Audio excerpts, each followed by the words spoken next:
Hey, this is Scott with the Sustainable Homestead Institute. Today, we're over at my friend's farm. This is Elliot Stone. He's the boss man at Stonehaus Farms. It's a really wonderful educational facility. You can check them out at stonehausfarms.net. But today, we're over here specifically talking about fiber and how to make clothing from animals in a sustainable way. So these are Bora goats, and they give a really nice pelt. So we're going to shave those and clip them. So we know from the survival classes that a shelter is our first line of defense against the elements. So if you're looking to make clothing in a sustainable way, this is definitely one way to do it. So with that, this is Elliot, and take it away. Okay, well, hi. So as Scott said, I'm Elliot Stone, the chief stall cleaner at Stonehaus Farms. And what we're going to do today is we're going to be shearing one of our Bora goats. They're part boar and part Angora, which gives a very interesting pelt, and we'll talk more about that later. First thing that we're going to typically do is to brush the animal. We've already kind of sort of brushed him. He's kept pretty clean this winter and spring. So the first thing that we're going to do is we're going to be using a professional shear. This is a Premier One. Premier One is a premier professional shearer. This type of coat you're really not going to be able to cut with a typical Andis dog clipper and sort of thing. So the first thing we're going to do is we're going to start a ridge line beginning right on the top of his back, like a roof on a car, and that's going to be able to allow us to basically peel the pelt right off of him without harming him. At least we hope. Now here we go. We can give it a go.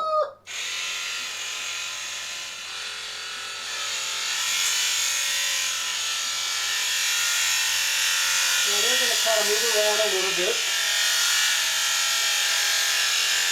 especially when he first shears it.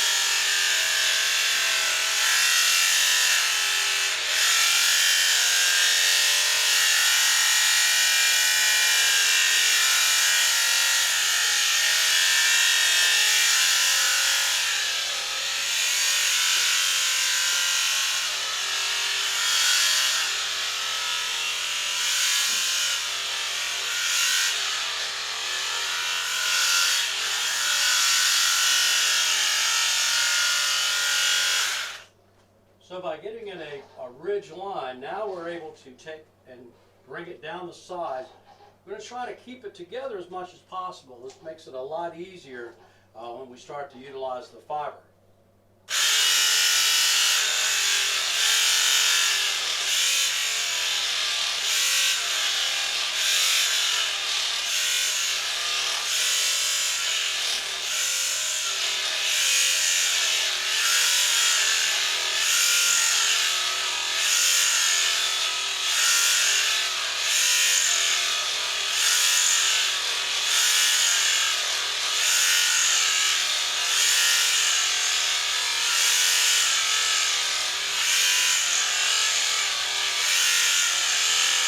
See how the pelt is slowly staying together, Scott?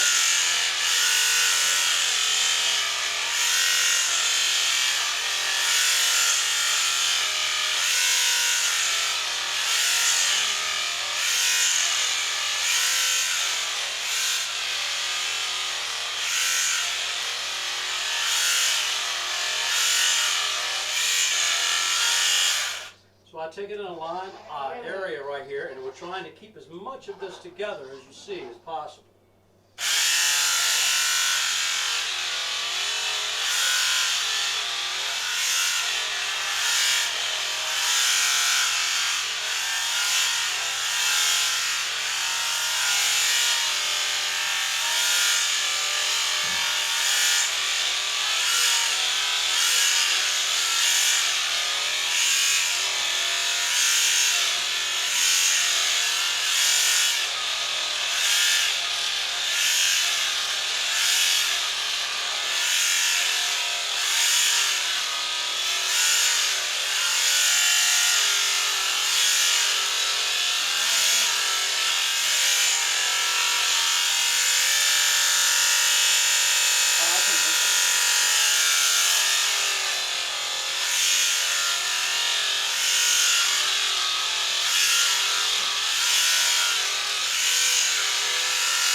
leavings down in here we'll go ahead and shear, but we're not trying to keep these as much in a pelt as we did the piece previously. We're going to be using these more for your felting process.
Fairly good on a roll and just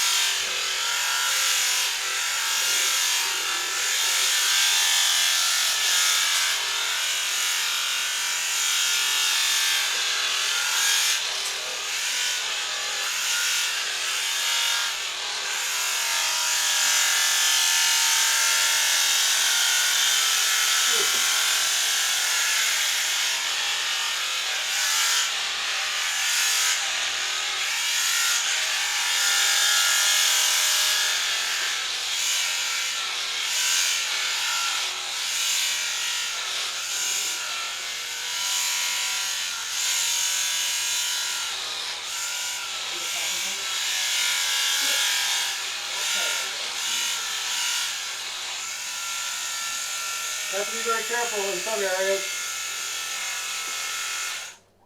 So, as we'll take a moment and allow the clippers to cool, you can see that he's gotten quite a bit of fur off, and we'll show you all the fur that we'll have at the end of this by 3 of these guys and the Borogoras. Yeah, so just in the interest of time, we're not going to show you shaving the other side of the goat. I mean, you see what that's like. It's definitely a work, you know, and it's not for the faint-hearted nor the weak-backed. Yeah, right. I think the hardest part was getting the goat in here. Absolutely. But, you have to have a stanchion and some feed to keep her occupied. Well, if you look down on the ground, we've done already 2.5, and you can see the pile that we have. So it's really easy to just make a lot of fiber from not really having that many animals, and that's kind of what we're all about, is the least change for the greatest effect. How can we bring a couple animals into an environment and really you know, enhance the landscape? Thanks for watching. Be sure to tune back into this series. We're going to actually take this fiber and turn it into a jacket because winter is coming. And so if you have any questions, feel free to hit me up, sustainablehomestead.com, or Elliot, you can find him at stonehausfarms.net. Thanks for watching. Good job.